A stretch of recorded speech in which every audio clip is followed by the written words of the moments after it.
The best piece of advice that I think that I can give to women who are aspiring to leadership roles is just do it. You know, the things that you regret are the things that you didn't do, not the things that you did do. So step up, say yes, have a go, because it might just work out for the best. I guess the most important quality is to believe in yourself. I think that's one of the things I've learned along the way is the self-doubts will be there, but try to guard against them. You know, you are where you are because you've earned your way there. I think for me the art of leadership starts with understanding self and constantly referring back to that to help you guide your way through what can be very challenging times and difficult decisions. And having that, I suppose it's about an honesty with yourself and an integrity that sometimes you can find yourself in situations where other people might be suggesting you should do other things. But if you keep coming back to yourself, I think that helps you come out with the right answers. Quotas for women on boards is a really difficult subject. Whenever I hear it, my heart sort of says no a little bit, because actually this is about quality, this is about finding the right person for the job, so competence, experience. But, you know, we've been stuck in a very similar position in terms of women leadership for years and years now. And as one of the speakers said this morning, it could take 70 years for us to get to a place where men and women are equal on boards. So maybe there is something to be said about quotas to enable some of the equality and diversity to come onto the board. But very, very difficult topic. Do I think quotas for women on boards is a good idea?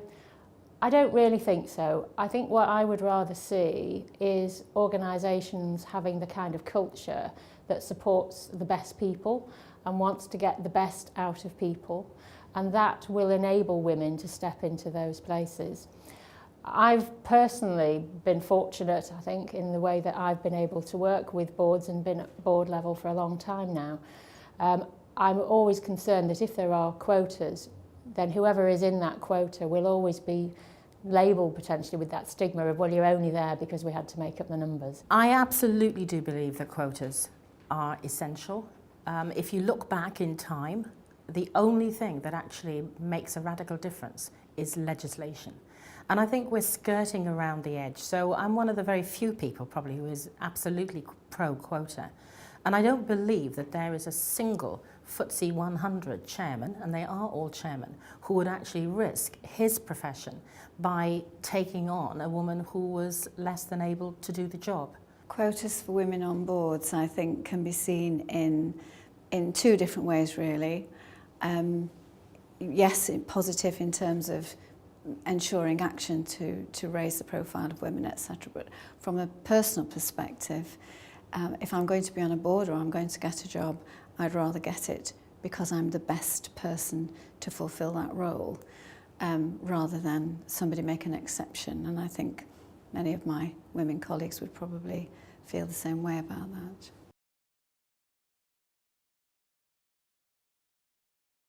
I think it's really important to have resilience as a leader, having some support, having support inside the workplace and outside the workplace, and making sure that you know who you are, you know what your values are, because the bottom line is it'll come down to you at some point. I think you need to be very, very sure about what you stand for, what you're going to achieve. You have to accept that you are going to make some difficult decisions. You're going to make some decisions that not everybody's going to like.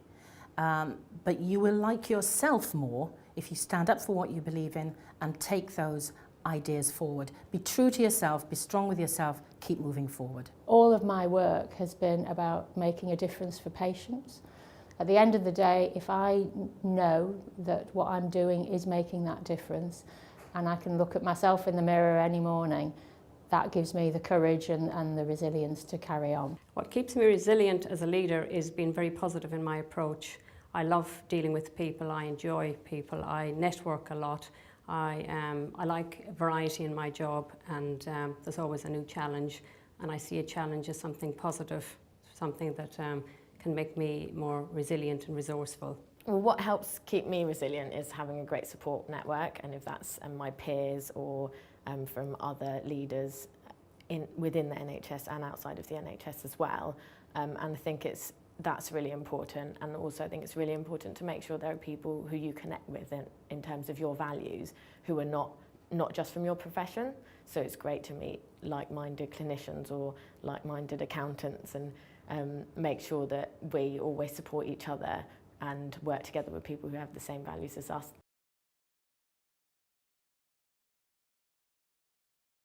I think when you're starting off, you're full of anxiety about what might be, and probably that inhibits some of the opportunities that you can take because you're more concerned about the risks. And I had to learn to start taking risks, and I wish I'd had that bravery perhaps a bit more at the beginning. The context in which we work changes. It doesn't stand still. So if you want to carry on forward and make changes, positive changes, you have to stay current. Important to know your history, know where you're coming from, but you have to stay current. I think the one thing that I wish I'd known at the beginning of my career would be not to be afraid to ask for help. It's so easy to see things that you want to do, or to see places you want to go, things you want to learn, but it's so difficult often to see the path in between, the gap and the bridge, the way to cross the bridge.